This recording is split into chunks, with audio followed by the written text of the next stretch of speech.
Hello दोस्तों, मैं शिवम आप लोगों के बीच स्टडी फॉर एम क्लास में आज टॉपिक लेके आया हूँ भारत एक परिचय, जिसमें आज बात करेंगे हम भारत का क्षेत्रफल, उनके राज्यों के बारे में, अक्षांशीय एवं देशांतरीय विस्तारों के बारे में एवं उनका जो भौगोलिक विस्तार है वह किस अनुसार है, किस आकृति के अनुसार है। इस सभी को देखते हुए आज उन पे एक विशेष रूप से चर्चा करेंगे। तो चलिए, आज का टॉपिक भारत एक परिचय में आप सबों का स्वागत है। अगर वीडियो अच्छा लगे तो आप लोग शेयर और लाइक ज़रूर कर दीजिएगा।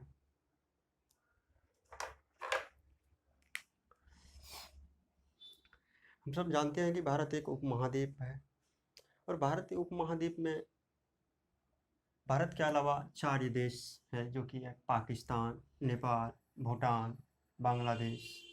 ये चारों देश और भारत को मिला के भारत ये उपमहाद्वीप कहा जाता है। भारतीय उपमहाद्वीप या भारत की अगर जलवायु देखा जाए तो मानसूनी जलवायु है। भारत भारत की बात कर लेते हैं तो उत्तर से दक्षिण की इसकी जो लंबाई है वो 32 से 14 किलोमीटर एवं पूर्व से पश्चिम का जो ये चौड़ाई है 2933 किलोमीटर। और भारत का अक्षांशीय विस्तार की बात करें मुख्य भूमि का मुख्य रूप से तो 8 डिग्री 4 मिनट यानी कन्याकुमारी से लेकर 37 डिग्री 6 मिनट यानी कि इंदिरा कौल तक है। और भारत का देशांतरीय विस्तार की बात करें 68 यानी गौरमोता से गुजरात से लेकर 9725 यानी केबी टू अरुणाचल प्रदेश। भारतीय भारत जो देश है उसके साथ सीमा साझा करने वाला जो देश है वो पाकिस्तान है 3323 किलोमीटर, चीन है 3488 किलोमीटर, नेपाल है 1751 किलोमीटर, क्योंकि भूटान है 1699 किलोमीटर, वही Myanmar 1643 kilometre, Nepal 1751 kilometre. Bangladesh की बात करें तो 4096.7 किलोमीटर है। और बात करें अफगानिस्तान की तो सबसे कम जो है अफगानिस्तान के साथ ही सीमा साझा करते हैं हमारे देश, वो भी लद्दाख जो है 106 किलोमीटर। जब से केंद्र शासित प्रदेश बनाया गया है जम्मू एवं कश्मीर को, तब से अब लद्दाख अफगानिस्तान के साथ सीमा साझा करती है। और भारत का जो क्षेत्रफल है वो 32,87,263 वर्ग किलोमीटर है, जिसमें कुछ अवैध रूप से पाकिस्तान एवं चीन भी कब्जे जमाए हुए हैं। और पाकिस्तान का जो क्षेत्र कब्जा हुआ है वो गैरकानूनी ढंग से वो चीन को दिया गया है। और चीन भी कुछ भाग को अपने क्षेत्र में, जैसे ऑक्साई चीन भी कहा जाता है। और भारत का क्षेत्रफल विश्व के क्षेत्रफल का प्रतिशत देखें तो 2.42 है, परंतु अगर जनसंख्या देखें तो वह 17.5 है। और 2001 से लेकर 2011 तक में जो 10 की वृद्धि वह 17.7% की वृद्धि हुई।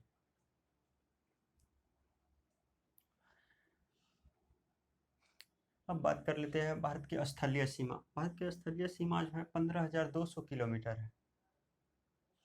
और समुद्री सीमा की बात करें तो 75 से 16.6 किलोमीटर है। उसमें अगर मुख्य भूमि की समुद्री सीमा की बात करें तो 6100 किलोमीटर, और केंद्र शासित प्रदेश का जो समुद्री सीमा है उसको अगर जोड़ा जाए तब जो है 7516 किलोमीटर होता है। अब भारत का जो आकृति है, भारत की आकृति चतुष्कोणीय है। और अक्षांशीय विस्तार जो है 8 डिग्री 4 नॉर्थ से 37 डिग्री 6 नॉर्थ तक है। और देशांतरीय विस्तार 68 डिग्री 7 ईस्ट से लेकर 9725 ईस्ट तक है। अगर अक्षांशीय दृष्टिकोण से देखें तो भारत उत्तरी गोलार्ध में, और देशांतरीय दृष्टिकोण से देखें तो भारत जो है वो पूर्वी गोलार्ध में। अतः भारत को उत्तरी पूर्वी गोलार्ध वाले देश भी कहा जाता है। अगर भारत का उत्तरतम बिंदु देखें तो उत्तरतम बिंदु जो है वह इंदिरा कौल है, जो कि लद्दाख में है। और दक्षिणतम बिंदु देखें तो इंदिरा पॉइंट है, जो कि ग्रेट निकोबार में है, 6 डिग्री 4 मिनट नॉर्थ अगर मुख्य भूमि की सबसे दक्षिणतम बिंदु देखा जाए तो वो कन्याकुमारी, जिसे केप ऑफ कैमोरीन भी कहा जाता है, यानी कुमारी अंतरीप भी कहा जाता है, वहाँ पे है 8 डिग्री 4 मिनट। अगर पूर्वी बिंदु की बात करें तो वो किबिथु है जो कि अरुणाचल प्रदेश में, और पश्चिमी गोरमोता जो कि गुजरात में है। अब चीन के साथ देख लेते हैं कि कौन कौन सा राज्य जो है सीमा साझा करता है। चीन के साथ जो है मुख्य रूप से 4 स्टेट जो है वो सीमा साझा करते हैं, और 2 जो है केंद्र शासित प्रदेश। जो चीन के साथ जो है यानी हिमाचल प्रदेश, उत्तराखंड, सिक्किम, आंध्र प्रदेश, और 2 जो है आपको केंद्र शासित प्रदेश जम्मू कश्मीर एवं लद्दाख है। उसके बाद देख लेते हैं नेपाल के साथ उत्तराखंड, उत्तर प्रदेश, बिहार, वेस्ट बंगाल और सिक्किम है। भूटान के साथ वहीं देखें तो सिक्किम, वेस्ट बंगाल, असम और अरुणाचल प्रदेश है। बांग्लादेश के साथ देखें तो पश्चिम बंगाल, असम, मेघालय, त्रिपुरा और मिजोरम है। पाकिस्तान के साथ देखें तो पाकिस्तान के साथ गुजरात, राजस्थान, पंजाब, और 2 जो है केंद्र शासित प्रदेश जम्मू कश्मीर एवं लद्दाख जुड़े हैं। वहीं अफगानिस्तान के साथ देखें तो एक केंद्र शासित प्रदेश है लद्दाख, वही जुड़े हुए हैं।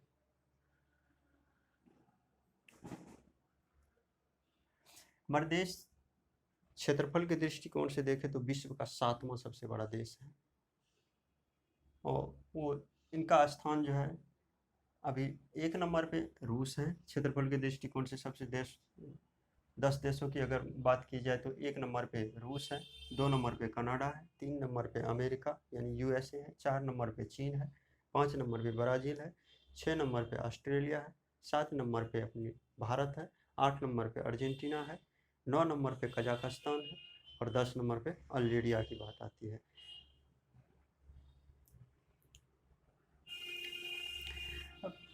भारत का जो स्टेट है वो इंटरनेशनल बाउंड्री यानी कि अंतर्राष्ट्रीय सीमा से लगने वाले जो राज्य है उसकी संख्या 16 है, और केंद्र शासित प्रदेश को मिला के देखें तो 16 राज्य है और 2 केंद्र शासित प्रदेश जम्मू कश्मीर एवं लद्दाख है। वहीं कर्क रेखा की बात करें यानी 23.5 डिग्री, तो वो भारत के 8 राज्यों से होकर गुजरती है, जो कि है 8 राज्य गुजरात, राजस्थान, मध्य प्रदेश, छत्तीसगढ़, झारखंड, पश्चिम बंगाल, त्रिपुरा एवं मिजोरम है। वहीं अगर भारत के मानक समय 82.5 डिग्री की बात करें तो वो भी 5 राज्यों से होकर गुजरती है। 5 राज्यों में हो गया उत्तर प्रदेश जो कि मिर्ज़ापुर यानी कि इलाहाबाद जो था पहले, अब प्रयागराज हो गया, वहाँ के नैनी जो है वहाँ से होकर गुजरती है 82.5 डिग्री। तो उत्तर प्रदेश, मध्य प्रदेश, उसके बाद छत्तीसगढ़, उड़ीसा और आंध्र प्रदेश से होकर ये गुजरती है। 5 राज्यों से होकर गुजरती है भारत का मानक समय जो है।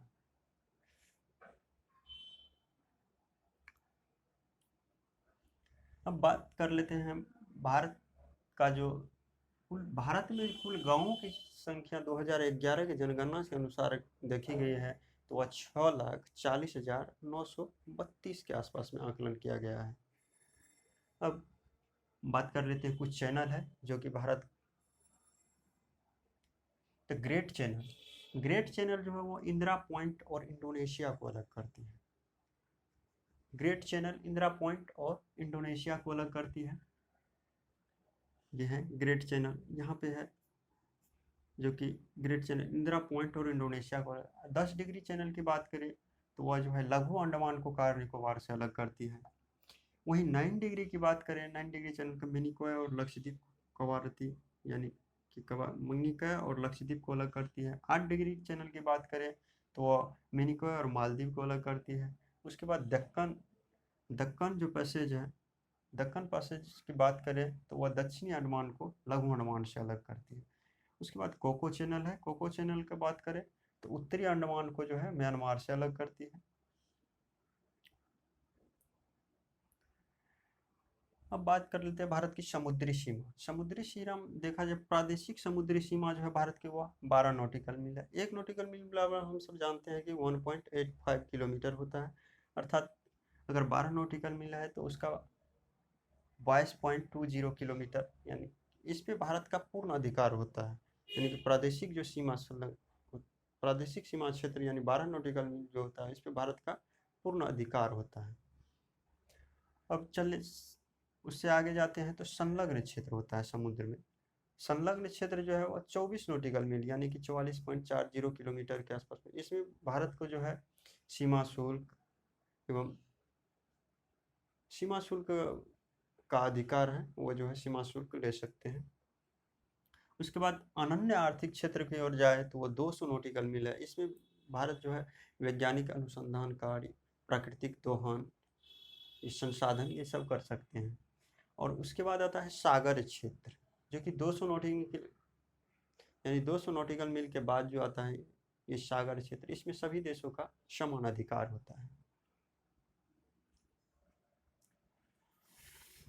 हम भारत में अभी मुख्य रूप से मूल रूप से है 28 राज्य और 8 केंद्र शासित प्रदेश। इससे पहले भारत में थे 29 राज्य और 9 केंद्र शासित प्रदेश। अभी 26 जनवरी 2020 से जो है वो दादर नगर हवेली एवं दमन और दीव को मिला करके एक ही केंद्र शासित प्रदेश बनाया गया है। और जम्मू कश्मीर को जो है पुनः जो है केंद्र शासित प्रदेश बनाया गया है। एक लद्दाख और एक जम्मू कश्मीर बना दिया गया है। इससे जो भारत के जो राज्य हैं वो 28 और केंद्र शासित प्रदेशों की संख्या 8 हो गई है।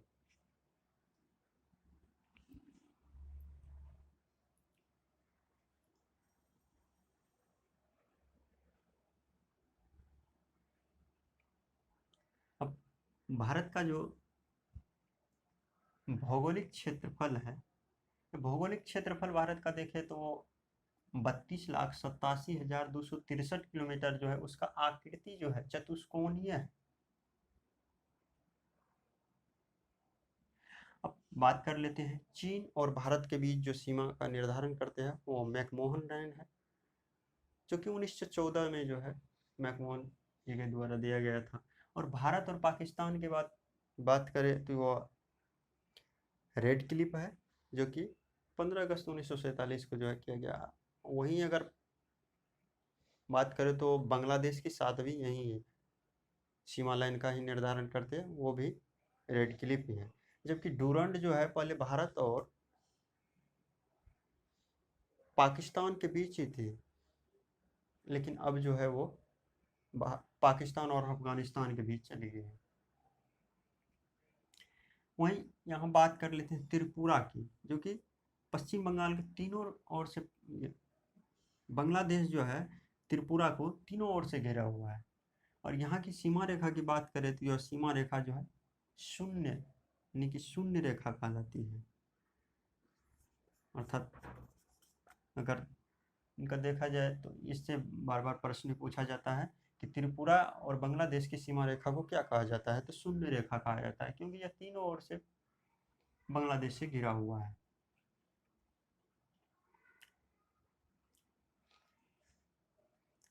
अब आगे की क्लास के लिए कल विशेष चर्चा करेंगे। आज की क्लास के लिए धन्यवाद।